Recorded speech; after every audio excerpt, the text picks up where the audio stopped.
and human presence are in tune, consciousness expands. That's what darshan truly means. धारा छलक छंचन सांस शाश्वत जनन सगन प्राण Indra Not seeing the divine, but becoming seen by it. Why were temples in India built exactly where they are? Ever walked into an ancient temple and felt your body go still, like something invisible wrapped around you? It isn't imagination, it's design. Temples were never randomly built. Each site was chosen after years of observation of the earth's magnetic flow, of cosmic alignment, of how energy moved through the patch of land. They were built where magnetic forces collided. Stay with me till the end of this video.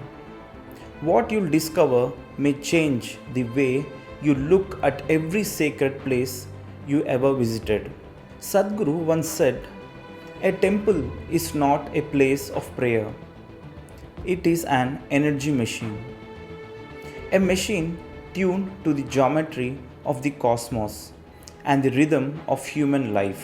When the ancients located two or more magnetic lines of the earth intersecting, they knew this was the spot. Here, the natural field of the planet was at its peak. Building a temple there wasn't for worship, it was for tuning human beings to the planet's pulse. In modern times, we have compasses, sensors, and satellites. But thousands of years ago, yogis and sages sensed magnetism through stillness. By sitting unmoving for days, they could feel the earth's subtle breath, its pull, its hum. When that hum converged, they called it a kshetra, an energy field. There they would consecrate a form.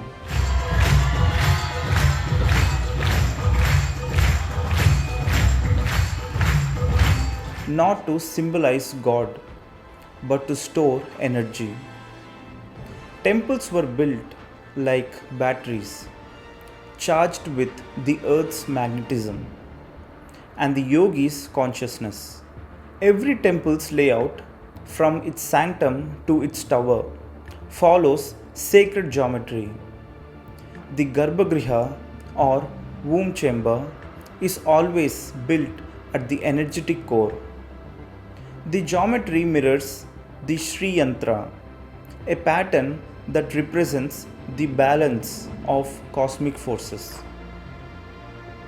When you enter, the air pressure drops, your breath slows. You are unknowingly aligning your magnetic field with the earth's. The temple doesn't demand belief, it simply resets your system. You can feel. Some scientists who studied ancient temples found small distortions in the magnetic field, especially around the sanctum, the idol, and the main pillars. These patterns aren't random, they are precisely placed. In southern India, some temples were built on granitic land rich in magnetic minerals. When consecration rituals charged those stones, the entire site became a resonant chamber. That's why many devotees feel dizzy, emotional, or deeply peaceful within seconds of entering. It's the body reacting to magnetic harmony. Mantra, fire, and bell. Three forces that amplify magnetism. A mantra isn't superstition. It's a coded vibration that activates energy patterns in the air. When chanted inside a temple designed for acoustics, it strengthens the field. The fire in rituals ionizes the air, making it a better conductor of energy. The ringing bell clears discordant vibrations and synchronizes the left and right brain. Together, they create a measurable resonance, a sound-based electromagnetic harmony. Why walk clockwise around the sanctum? Because the earth rotates eastward, clockwise, and your body's magnetic flow follows the same direction. Walking in that rhythm aligns your biomagnetism with the planet's spin. After a few rounds, your heartbeat subtly matches the Earth's Schumann resonance, a faint 7.83 Hz pulse that all living things respond to. You live lighter, clearer, calmer. That's not a blessing, that's resonance. The builders of these temples weren't just architects, they were cosmic engineers. Each structure was aligned with specific stars or solar events. At certain times of year, sunlight would fall directly upon the deity, charging the idol through pure geometry. From Kailasa to Konark, from Chidambaram to Kedarnath, each temple forms a node in an invisible magnetic grid spanning the subcontinent. Together, they hum like a network of consciousness points, a yogic internet long before our digital one. Sadhguru often reminds us that these places were not built for gods, but for you. He said, if you go there open, a temple will make you transparent. If you go there closed, you just see stone. It's not the temple that's divine. It's what it does to you.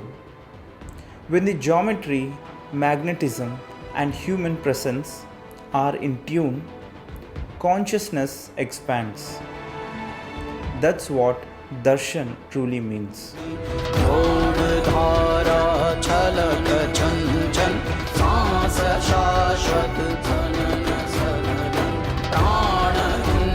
Not seeing the divine, but becoming seen by it. Each temple, if properly maintained, remains alive for thousands of years. That's why the air near ancient temples tastes metallic or the water feels sweet. Those are subtle changes caused by charged particles and magnetic ions. The ancients weren't mystics lost in imagination. They were scientists of experience. They built temples not to create religion, but to keep humanity in resonance with the planet. So next time you step into a temple, don't rush to ring the bell or whisper a wish. Just stand still. Let the silence wrap around you. The earth beneath, the cosmos above, and your breath between them. That stillness is not emptiness, it's communication. If this journey through the hidden signs of temples moved you, subscribe to this channel. Share this video with those who love to explore the meeting point of science and spirituality. And tell me in the comments, which temple made you feel alive the moment you entered?